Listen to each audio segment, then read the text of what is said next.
नमस्कार मित्रों, the nationalist के इस ताज़ा पॉडकास्ट में आपका स्वागत है। हमारे साथ खास मेहमान हैं श्री राजीव नयन जी। डॉक्टर राजीव नयन, आपका बहुत बहुत स्वागत है।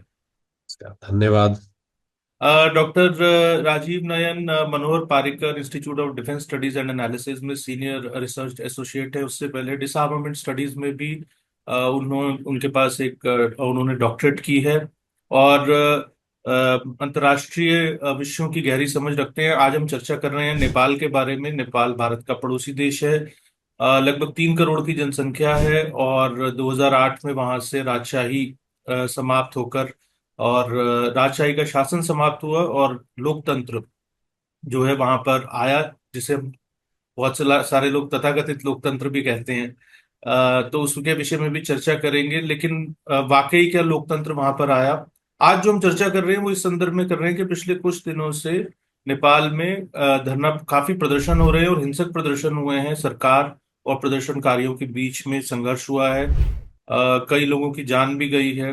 कई जगहों पर कर्फ्यू लगा हुआ है और एक टकराव की स्थिति बनी हुई है। मुद्दा ये है कि जो ऑप्टिक्स के तौर पर मुद्दा कहा जा रहा है उसकी भी आज पड़ताल करेंगे कि राजशाही को वापस आना चाहिए और नेपाल को हिंदू राष्ट्र घोषित किया जाना चाहिए। ये दो बातें जो है ये ऑप्टिक्स के तौर पर सामने आ रही हैं, लेकिन क्या वाकई इन चीजों को लेकर संघर्ष हो रहा है या कुछ गवर्नेंस को लेकर इश्यूज हैं और उनको एक ट्विस्ट दिया जा रहा है? और भारत की दृष्टि से नेपाल इसलिए महत्वपूर्ण है क्योंकि पड़ोसी देश तो है ही, सामरिक दृष्टि से भी महत्वपूर्ण है। चीन और पाकिस्तान दोनों का एक बड़ा प्ले नेपाल में हमने देखा है। नेपाल की एजेंसी पाकिस्तान की जो गुप्तचर एजेंसी है आईएसआई, जो टेररिस्ट को जो है वो टेररिस्ट कैंप चलाने के लिए, भारत के खिलाफ टेररिज्म को एक्सपोर्ट करने के लिए जानी जाती है, उसने नेपाल को अपने एक बड़े बेस के तौर पर जो है वो यूज किया है। और चीन का एक बहुत बड़ा प्ले है वहां पर। बेल्ट रोड इनिशिएटिव के तहत वह नेपाल को भी जो है वो अपने एरिया ऑफ इन्फ्लुएंस में लेने की कोशिश कर रहा है। और समय समय पर नेपाल में भारत विरोधी भावनाएं भड़काने का प्रयास भी होता रहा है। और ऐसा लगता है कई बार कि ये जो अभी धरना प्रदर्शन चल रहे हैं, जो संघर्ष चल रहा है, उसे भी भारत विरोधी रुख देने का शायद एक प्रयास हो रहा है नहीं हो रहा है। इस सब विषयों के बारे में राजीव जी से चर्चा करेंगे। राजीव जी, मैं सबसे पहले जानना चाहता हूँ कि ग्राउंड लेवल पे अभी हो क्या रहा है नेपाल के अंदर, और भारत भारत के पर्सपेक्टिव से हम इसको किस तरीके से देखें। देखिए, जैसा आपने बड़ा सही कहा, प्रदर्शन चल रहे हैं। एक तरह से प्रदर्शन और हड़ताल नेपाल का चरित्र बन गया है। 1996 से लेकर 2006 तक आपने बात जो कही कि बड़ा वहां वो जिसे कहते हैं सिविल वॉर के रूप में कई लोग बोल देते हैं कि हुआ, काफी संघर्ष चला। और उसके बाद पश्चात राजा को हटना पड़ा। और उसके पश्चात जैसे आपने कहा जनतंत्र क्या सचमुच वाकई जनतंत्र है? तो सचमुच एक प्रश्न हमेशा से उठ रहा है, क्योंकि जितनी सरकारें बदल रही हैं वहां पर हर एक महीने एक साल भी शायद कोई सरकार नहीं चल पा रही है। तो एक जनतंत्र का एक माहौल तो वहां बन ही रहा है। और सबसे जो महत्वपूर्ण प्रश्न है कि लोगों को एक जनतंत्र के प्रति एक आस्था न खत्म हो जाए, इसका भी भय रहता है। एक जनतंत्र प्रणाली जिसमें कि जनता की आवाज सुनी जाए, शासक जो हो वो जनता की बात को रखे। तो एक तो यह प्रश्न उठ रहा है। और दूसरा प्रश्न जो उठता है कि राजतंत्र के बारे में क्या उनको कितना समर्थन हासिल है। तो इस पर देखिए, जहां तक लोगों का कहना है कि उन्हें है समर्थन है, ऐसा नहीं है। लेकिन जो जो भी पार्टी उनके नाम से राष्ट्रीय प्रजातंत्र पार्टी चुनाव लड़ती है, तो इस जो आंकड़े बताते हैं कि उसमें 6 तो उन्हें डायरेक्टली उनके कैंडिडेट्स जीते हैं और 13 उनके टोटल हाउस ऑफ रिप्रेजेंटेटिव्स में जीत के आए हैं। तो उन्हें बहुत ज्यादा समर्थन नहीं है। तो इसके चलते वो करते क्या है कि वो बाकी जो ब्रॉडर कई इश्यूज को मिलाकर एक चाहते हैं कि एक मूवमेंट खड़ा किया जा सके। और वो मूवमेंट कितना खड़ा हो पा रहा है यह एक बात की बात है, लेकिन अभी अभी है, अभी झंझट है, अभी तो प्रदर्शन हो रहे हैं। लेकिन क्या सचमुच ये इतनी मजबूत हो जाएगी?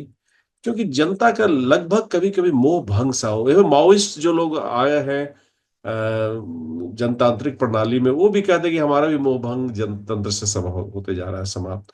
तो हर का मोह भंग, जो चुनाव जो सत्ता में है उनका भी मोह भंग हो रहा है, जो सत्ता के बाहर है उनका भी मोह भंग हो रहा है, जो जनता है उन्हें भी अटपटा सा लग रहा है कि जहां विकास के मुद्दे के चलते जनतंत्र को समर्थन दिया गया था, वह कहीं बिखरता हुआ तो नजर नहीं आ रहा है। तो यह एक प्रणाली है। तो अभी देखिए, जब चूंकि उनका आपने मैंने अभी बताया कि उनका जन आधार कमजोर है, तो उसके लिए उन्हें कुछ और मुद्दे को इकट्ठा करने की आवश्यकता होगी। और उसमें वो कितना सफल हो पाते हैं, यह जो आंदोलन इस तरह का राजशाही को वापस स्थापित करने का, उस पर निर्भर करता है, उसमें कितनी कुशलता है। अगर कुशलता नहीं आई तो उसमें बिखर जाएंगे। राजीव जी, ऐसे जगहों पर जैसे अभी बांग्लादेश में भी हमने देखा कि बहुत उथल पुथल मची। तो बांग्लादेश की जो आर्मी है, एक प्रोफेशनल आर्मी है। तो उस ऐसी इसी तरीके से नेपाल में भी जो एक प्रोफेशनल आर्मी है। तो ऐसी जगहों पर अक्सर ये देखा गया है कि आर्मी की भूमिका बड़ी महत्वपूर्ण हो जाती है। हमने म्यांमार में देखा कि आर्मी ने तो जो है वो टेक ओवर कर लिया वहां पर। जो है जब वहां पर जो है वो कुछ राजनीतिक अस्थिरता का माहौल बन रहा था, या तो बनता है, या कई बार पाकिस्तान जैसे देशों में तो राजनीतिक अस्थिरता का माहौल बनाया जाता है। लेकिन बांग्लादेश नेपाल ये छोटे मतलब एक ज्योग्राफिकल हिसाब से देखा जाए तो कंट्रीज हैं। आपको क्या लगता है कि नेपाल के इस पूरे कॉन्फ्लिक्ट के अंदर जो है, क्या आर्मी की जो है वो कोई ऐसी भूमिका रहेगी कि एक मॉडरेशन करने के लिए या एक बैलेंस करने के लिए? क्योंकि बहुत ही क्योस और बड़ी अनार्की जो है वो ऐसी जो खबरें आ रही है, मतलब बड़ा लॉ एंड ऑर्डर की बड़ी एक मेजर सिचुएशन जो है वो पैदा हो गई है बहुत सारी जगहों पर। क्या देखिए बांग्लादेश क्या नेपाल आर्मी की भी आप कोई भूमिका इसके अंदर सकारात्मक भूमिका हो, जो है कोई ऐसी भूमिका आप देखते हैं? देखिए, आपने बड़ा अच्छा प्रश्न उठाया है। बांग्लादेश आर्मी और नेपाली आर्मी, थोड़ा सा दोनों के कंपोजिशन को समझने की आवश्यकता है, कितना खतरा है। प्रोफेशनल आर्मी हम बोलते हैं, लेकिन आज के दिन में अगर आप देखेंगे तो बांग्लादेश आर्मी में भी एक बड़ा ऊंचा तक का तबका, वो जो कि खालिदा जिया के समय में जो अफसर्स थे और जो अभी ऊंचे रैंक तक पहुंचे, जो वो सब आईएसआई के ट्रेंड है और आईएसआई वाली मानसिकता रखते हैं। तो एक बहुत बड़ा खतरा देखिए वहां पर ये भी है। शेख हसीना ने प्रयास किया कुछ न्यूट्रलाइज करने का, लेकिन मुझे बस बैलेंसिंग जो होता है ना, एक बैलेंसिंग के चक्कर में बहुत दिक्कत हो जाती है। आप पूरा एलिमिनेट भी नहीं कर रहे हैं, उनको भी रख रहे हैं, आप अपने भी लोगों को रख रहे हैं, अपने रिश्तेदारों को रख रहे हैं। तो ये तो बांग्लादेश की बात। अब आते हैं नेपाली आर्मी की, नेपलीज आर्मी की। एक समय नेपलीज आर्मी को माना जाता था कि ये राजा के बड़ा ही लॉयल है और बड़ी ताकतवर आर्मी मानी जाती थी। जब माओइस्ट ने, जो सीपीआईएम माओइस्ट सेंटर जिसे हम कहते हैं, सीपीएन, सॉरी सीपीएन नेपाल, हम आई भारत का ही आ जाती है बात। सीपीएन जब माओइस्ट सेंटर जब आई, तो उनका जो काडर था, तो उस काडर में से कई लोगों को उन्होंने आर्मी के अंदर डाल दिया, जिसे न्यूट्रलाइज करने के लिए एक तरह से। और उसके साथ साथ उन्होंने कई को पेंशन्स भी उससे मिल रहे हैं।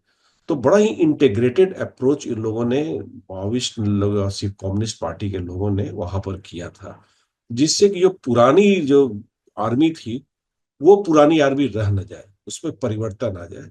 तो उसमें अभी भी उनके साथ, माओविस्ट के साथ भी सहानुभूति रखने वाले लोग हैं। अब इसको आप प्रोफेशनल आर्मी कहें या क्या कहें, इस पर तो कभी कभी थोड़ा सा हमें एक हल्का सा प्रश्न चिन्ह उठाना पड़ जाता है कि क्या सचमुच इन्हें प्रोफेशनल आर्मी कहें। है ठीक है, उसमें से कुछ प्रोफेशनल भी है, ये हम नहीं कह रहे कि प्रोफेशनल लोग नहीं है। प्रोफेशनल लोग भी जो चिंता भी देश की करते हैं, लेकिन इतना आसान आर्मी के लिए भी नहीं रहेगा कि सीधे एक एक क्या करेंगे, वो टेक ओवर करके फिर क्या करेंगे। देखिए वहां पर सुप्रीम कोर्ट ने भी इंटरवेंशन किया था। तो वहां पर सुप्रीम कोर्ट के जज थे, वो इंटरिम गवर्नमेंट को हेड किए। लेकिन वो फिर से उन्होंने जनतंत्र के लिए फिर चुनाव तो उन्हें कराना पड़ा, जिसमें कि कोइराला साहब आया, बड़े बुरे तरीके से माओइस्ट सेंटर हारी थी उस चुनाव में, जो कि बहुत अच्छा उन्होंने प्रदर्शन किया था। जब इंटरिम गवर्नमेंट आई थी उस समय जो चुनाव हुए थे उसके बाद, जो पहले 2006 के 7 के आसपास जो कॉन्स्टिट्यूशनल मोनार्की जो कह ले या मोनार्की हटी थी। तो अभी देखिए जज एक बार ही नहीं, कई बार जजेस, जुडिशियरी इंटरवीन कर चुकी है वहां पर। अब ये सब जो इंस्टीट्यूशंस बनी हुई है, क्या इसकी कितनी अंदर पैठ है। देखिए जजेस भी वहां पर, वहां के जस्टिस सिस्टम भी उतना ही भ्रष्ट है जितना कि बाकी व्यवस्था है वहां की। आर्मी में भी आपको कहा घुसपैठ हो रखी है। तो ये एक बड़ी ही विकट स्थिति नेपाल के लिए है। तो कोई भी सीधा सीधा रास्ता मैं नहीं देख रहा हूं कि जिसके चलते एक आर्मी आ जाए तो शासन व्यवस्था बड़ी अच्छे तरीके से चले। वहां की जो फोर्सेज है, जहाँ शक्तियां वहां काम कर रही हैं, और वो शक्तियां बहुत हद तक प्रभावित कर रही हैं उन्हें, शासन व्यवस्था को प्रभावित कर रही हैं। और वहां हर पार्टीज के अंदर इन्फिल्ट्रेशन है। कहीं से चाइनीज सीधे सीधे आप देखेंगे चीन के साथ उनका संपर्क है, जा रहे हैं, बता रहे हैं क्या करना है। कभी कहते हैं भारत को बैलेंस कर रहे हैं, कभी कुछ कहते हैं। लेकिन उसके साथ साथ क्रिश्चियन फोर्सेज जो बहुत जोर से बात हो रही है, चाइनीज फोर्सेज। कई बार नेपलिस तो यहाँ तक कहते हैं कि ठीक है, चाइनीज ठीक है, क्योंकि कम से कम वो हमारा धर्म परिवर्तन नहीं कर रहे हैं, हमारी संस्कृति पर आघात नहीं कर रहे हैं। जो विकास के नाम पर क्रिश्चियन मिशनरी आ रहे हैं, वो तो पूरा के पूरे हमारे विचारधारा से लेकर हमारी संस्कृति को नष्ट करने पर लगे हैं। तो अब बड़ा ही कई तरह के विरोधाभास चल रहे हैं। आम जनता, कभी कभी जो एक समय कहा जाता था कि वहाँ की जो कम्युनिस्ट पार्टी है वो सबसे बड़ी नेशनलिस्ट पार्टी है, अब उसका उनका नेशनलिज्म भी उनका साथ साथ वो चलाते हैं। साथ साथ एक बड़ा ही आउटडेटेड आइडियोलॉजी जिसे है, उसे लेकर एक विकास का रास्ता तय करते हैं, जिस चलते पूरा के पूरा फेलियर हम सामने नजर देख रहे हैं। आपने बात की क्रिश्चियनिटी की वहां पर, तो जो मैं आंकड़े देख रहा था उसमें ये है कि ऑफिशियली जो है वो करीबन वैसे तो अराउंड 1.8 टू 2% के आसपास क्रिश्चियन की पॉपुलेशन वहां मानी जाती है, लेकिन ये 3 से 4% अनऑफिशियली है। बड़े पैमाने पर माना जाता है कि वह कन्वर्जन हो रहा है, और एनजीओ वहां का एक कुटीर उद्योग बन गया है। इट्स अ कॉटेज इंडस्ट्री जो है, हर दूसरे घर के अंदर जो है वो एक एनजीओ खुली है, और फ्री फॉर ऑल फंडिंग हो रही है।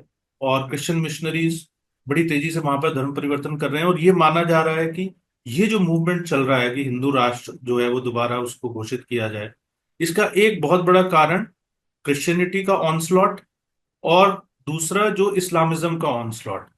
क्योंकि जो वहाँ के कुछ जो लोग हैं, पत्रकार हैं, उनसे जो चर्चाएं हो रही हैं, जो वहाँ के जो ऑब्जर्वर्स हैं रहने वाले, का ये कहना है कि जिस तरीके से कई दूसरे देशों में भी या भारत में भी जहां जहां इस्लामिस्ट्स का कंसंट्रेशन है, मैं इस्लाम का नहीं कह रहा हूँ, इस्लामिस्ट्स का कंसंट्रेशन है, रेडिकल इस्लामिस्ट का, वहां पे मॉस्क के सामने से जो है वो आप कोई दूसरे धर्म का व्यक्ति या पूजा पद्धति का व्यक्ति जुलूस नहीं निकाल सकता। और पाकिस्तान की आईएसआई तो वहां पर सक्रिय है। तो क्या ये इस मूवमेंट के पीछे जो है, ये एक जो डर है अपनी आइडेंटिटी को खोने का, अपनी रिलीजियस डेमोग्राफी को चेंज होने का, ये कितना जो है वो ऑन ग्राउंड स्थिति क्या है इस्लामिज्म और क्रिश्चियनिटी में कन्वर्जन को लेकर? तो बड़ा अच्छा फिर से आपने सवाल किया।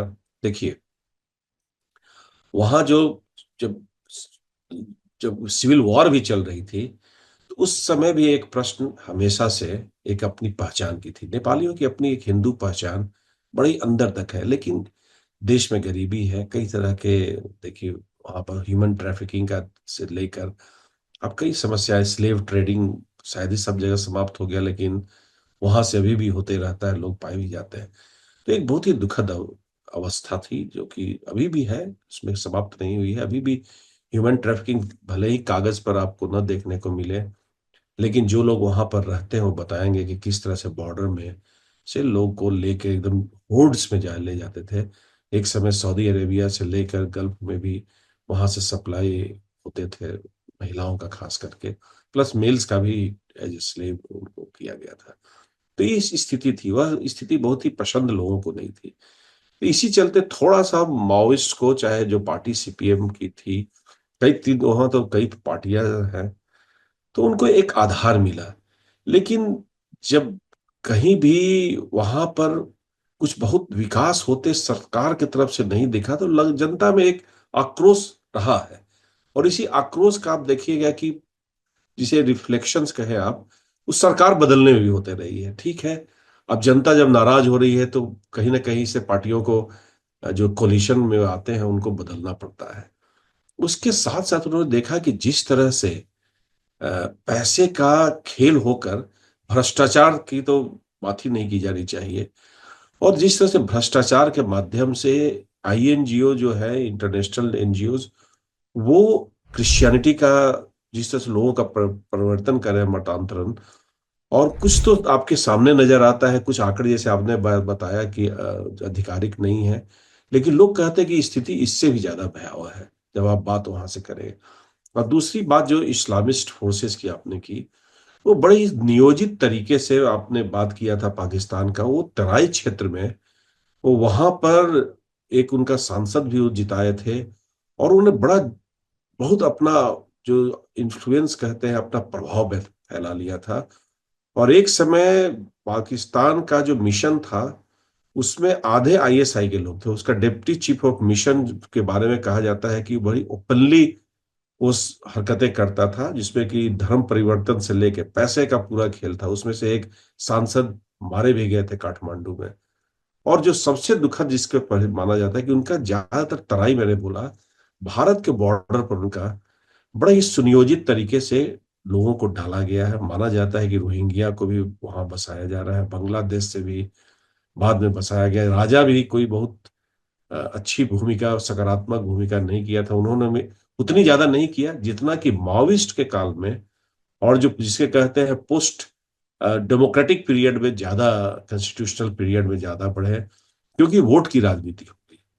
तो वोट की राजनीति में उनके पास जितने आएंगे, लोग आएंगे वोट देने वाले, उनके लिए एक होड़ सी हो गई थी। तो निश्चित ही एक बड़ा ही अलार्मिंग सिचुएशन है। और कई बार इस पर लेख भी, अगर आज से 20 साल 22 साल पहले का आप देखेंगे, तो उस समय से भी लगातार हाईलाइट किया जा रहा है। और हमारे एजेंसियों को भी निश्चित ही खबर होगी ही, वहाँ सक्रिय जो रहते हैं। लेकिन आम आदमी भी अगर जो वहां से घूमता है, वह जानता है कि ये क्या हो रहा है, क्यों इतनी तेजी से हो रही है। आप गुप्तचर संस्थाओं की तो बात ही भूल जाइए, आम जो बॉर्डर पर रहने वाले लोग हैं, और उनसे आप बात करें, भारत की तरफ से भी चाहे उनके तरफ से भी, सारे लोग चिंतित हैं। लेकिन एक चिंता से आगे बात नहीं बढ़ पा रही है। ये एक हमारे लिए चिंता का विषय है कि इस स्थिति को, जो बॉर्डर पर एक वहां पर जिस स्थिति बनाई जा रही है, उसे कैसे निपटे। साथ साथ में इंटीरियर में नेपाल की अपनी बहुत जबरदस्त समस्या है कि वहां जिस तरह से तेजी से धर्मांतरण हो रहा है, उसको कैसे रोके। उनके लॉ तो लाया उन्होंने 2017 में, कानून तो लाया। कानून के अंदर कुछ डिपोर्ट करते हैं, लेकिन फिर भी उनके कई जो ताकतवर, जो आपने कहा कई शक्तियां हैं, उन शक्तियों से वो थोड़ा सा वहां की जो शासन व्यवस्था है, चाहे राजनीतिक वर्ग है, वो टकराने में असफल हो जा रही है। तो ये एक और बड़ी चिंता। उसके चलते देखिए क्या हुआ समाज में, एक बहुत ही कॉन्फ्लिक्ट के सिचुएशन आ रहा है। आप खुश नहीं है, कुछ इकोनॉमिक कारण से आप खुश नहीं है, आर्थिक कारण से खुश नहीं है, कुछ अपने सांस्कृतिक कारण से खुश नहीं है, कुछ आप देख रहे हैं कि और सारी सुरक्षा के कारणों से आप खुश नहीं है। और तो इस स्थिति में देखिए वहां पर संघर्ष और तेज होने की मैं संभावना ज्यादा देखता हूँ। अब उसमें कौन क्या कितने अच्छे तरीके से मोबिलाइज करता है, लोगों को लाता है, ये इस पर डिपेंड करता है। और वो कम से कम थोड़े क्षणों के लिए वह शक्ति जो है, वह पार्टी जिसे कह ले, वह आगे बढ़ सकती है। तो आप भारत के पर्सपेक्टिव से अगर हम उसको देखें, क्योंकि नेपाल में जब भी कुछ उथल पुथल होती है तो उसका जो है वो थोप दिया जाता है भारत के ऊपर। और खासकर एंटी इंडिया फोर्सेस वहां पर काफी एक्टिव हैं, जैसे अभी आपने बताया, हमने भी चर्चा की। तो जो मेरी बात हो रही है वहां पर लोगों से, और जो खबरें आ रही हैं, तो it is just a matter of time कि इस सब का भी जो है वो ठीकरा भारत के साथ फोड़ दिया जाए। जो उनके अब जो वहां पर एक इंटरनल स्थिति है अपनी, उनकी आपसी कुछ आंतरिक संघर्ष है, कुछ राजनीतिक संघर्ष है, कुछ आर्थिक संघर्ष है। तो भारत को इसमें क्या बेसिकली करना चाहिए, how India should react to it, और व्हाट इज इंडियाज पोजीशन, और what can be India's position it, Bharat की क्या स्थिति हो सकती है, क्योंकि बड़ा संवेदनशील मामला है, क्योंकि सांस्कृतिक भी जो है दृष्टि से भी खासकर जो है, बिल्कुल बिल्कुल। क्योंकि भारत भी जो है वो हिंदू बहुल है, और नेपाल भी जो है। तो मैं ये कहूंगा कि मोर देन स्ट्रेटेजी जो है, एक जो कल्चरल कनेक्ट है जो है, वो आज हमने जब राम मंदिर का की प्राण प्रतिष्ठा राम मंदिर में हुई तो अयोध्या में, तो तब भी हमने देखा कि Nepal Nepal was an integral part of it, जो है उसके। तो इसको फिर भारत के क्या करे इसमें जो है, कि क्योंकि ठीकरा तो उड़ना ऐसा लगता है कि ऑलमोस्ट है ये, that is the easiest way to put blame on basically India, और एंटी इंडियन फोर्सेज वहां सक्रिय हैं। तो आप कैसे देखते हैं कि जो पॉलिसी मेकर्स हैं हमारे, या जो फॉरेन पॉलिसी को देखते हैं, जो है, so how they are looking at it, वो इसको कैसे देख रहे हैं, और गोइंग अहेड हमारे लिए वे फॉरवर्ड क्या है? देखिए, बहुत अच्छा आपने फिर से प्रश्न उठाया। भारत चाह कर भी नेपाल से सांस्कृतिक रूप से विच्छेद नहीं कर सकता है। इतने तरीके से हम जुड़े हुए हैं उनसे, और नेपाल भी नहीं कर सकता है। अब बीच की कुछ शक्तियां हैं जो चाहती है कि भारत चीन को बैलेंस करे, वो करे, उसके चक्कर वो एक बहुत बड़ा एक स्पेस क्रिएट करते हैं, जो कि न केवल एंटी इंडिया, आपने बात कही एंटी इंडिया, ये एंटी नेपलिस फोर्सेस भी है, जो एंटी नेपलिस पीपल की शक्तियां हैं। और उसे ये जो शक्तियां हैं जो कि खेलना खेल खेल रही है, वो समझ नहीं पा रहे हैं कि वो अपने छोटे से फायदे के लिए कितना अपने देश का भी नुकसान कर रहे हैं। एक भारत के साथ जो उनकी एक सांस्कृतिक और सभ्यता की धरोहर पर संबंध रहा है, हमारा ओपन बॉर्डर है। और ओपन बॉर्डर के में हमने कितनी छूट दे रखी है उन्हें, तो वो भी जानते हैं, हम भी जानते हैं।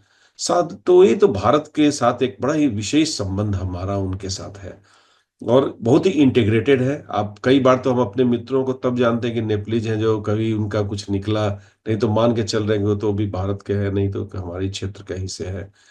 तो बाद में पता चलता है कि नहीं नहीं, तो नेपलीज सिटीजन है। बड़ा ही मुश्किल से सबसे उसमें तो आपको बड़ा परिश्रम करना पड़ता है जानने के लिए। तो इस तरह की व्यवस्था है। तो भारत को देखिए, बहुत चिंता नहीं करना चाहिए कि लोग क्या कह रहे हैं। और जहां तक भारत ने अपना कदम उठाया है, अच्छा, जो कदम वो ये नहीं करे कि हाँ भाई चलो चीन आ रहा है, चीन का भय दिखाकर आपसे कुछ कंसेशन ले ले, ये बड़ा ही एक टेंडेंसी जो आ गई है, उस टेंडेंसी को बड़ा कर्व करना चाहिए। क्या नहीं, तुम करो चीन आ जाए तो कहे कि ठीक है, जाओ चीन से लो मदद, हम तुम्हारी कोई सहायता नहीं करेंगे। थोड़ी सहायता कम कर देनी चाहिए। जहां ये सब आपका विषय उठाए कि चीन आ जाएगा, चीन करेगा, तो आप आओ, तो कहे कि नहीं नहीं, आप लो चीन से मदद, हम नहीं करते, हम थोड़ा कम कर देते हैं आपको, आप लो चीन से।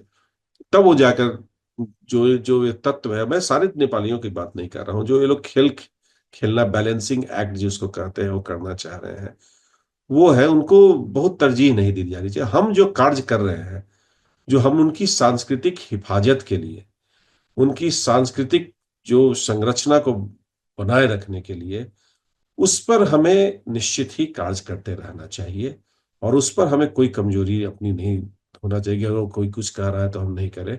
और जिस तरह से उनके ऊपर सांस्कृतिक दबाव कहिए या आक्रमण हो रहे हैं, विभिन्न दो ज्यादा मुख्य पक्षों द्वारा, उन्हें हमें किस तरह से न्यूट्रलाइज करना चाहिए, इस पर एक सोच होनी चाहिए, एक टास्क फोर्स बननी चाहिए। तीसरी बात जो मैं कहूंगा विकास का, देखिए, जो हिमालय का क्षेत्र, जो वहाँ पर सागर माथा जिसे वहां पर कहते हैं, और हिमालय और नेपाल, उसके पास खनिज संपदा है। और वो खनिज संपदाओं को अब आज के दिन में वो बाजार में लाना चाहते हैं। और बाजार में लाने के लिए वो कभी चीन की तरफ देखते हैं, कभी इधर। क्या हम उन्हें मदद कर सकते हैं कि उसका, जैसे रेयर अर्थ मटेरियल से लेकर बहुत सारी चीजें हैं, यूरेनियम भी है थोड़ी जगह पर, लेकिन चलिए यूरेनियम के भी चीन की निगाहें हैं वहां पर, लेकिन यूरेनियम कहीं और से भी चीन ले रहा है, तो हो सकता है चीन के ऊपर, नेपाल के ऊपर उतना दबाव न डाले। लेकिन बाकी खनिज पदार्थ है, उनका विकास का जो मुद्दा है, उसमें हमने बहुत सारे connectivity project, railway project, highway project से लेके बहुत सारी प्रोजेक्ट्स को हमने उनके साथ काम कर रहे हैं, उनको सहयोग कर रहे हैं। पावर, एनर्जी पावर, साथ में पहला ट्रांस बाउंड्री पाइपलाइन भी जो साउथ एशिया का नेपाल के साथ है। तो हम उस पर लगातार काम करते रहें, और उन्हें जोड़ें, और उन्हें साथ साथ बताएं भी कि ये तत्वों को अगर आपने नहीं हटाया तो ये आपके लिए हानिकारक है। ये थोड़ी कड़ी बात वहां के शासकों को दी जानी चाहिए, कि जिससे कि उन्हें एक सही संदेश मिले कि ये उनके लिए भी, उनके हित में भी नहीं है और हमारे हित में भी नहीं है।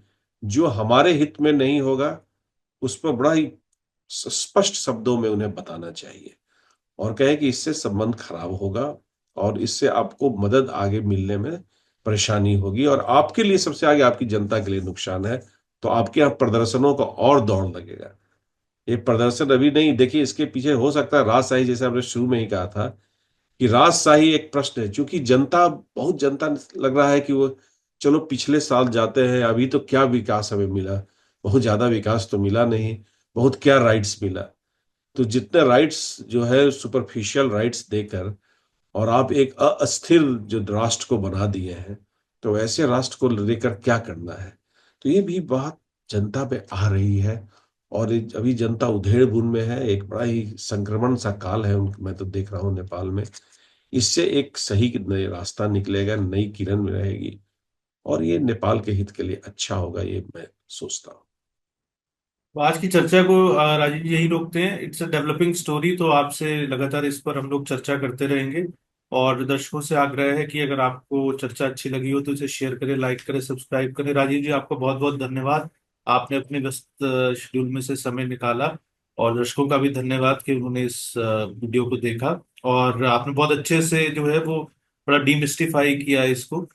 कॉम्प्लेक्स इशू है, तो इस पर चर्चा आगे भी जारी रखेंगे। और जल्दी मिलेंगे नए विषय के साथ, तब तक के लिए नमस्कार।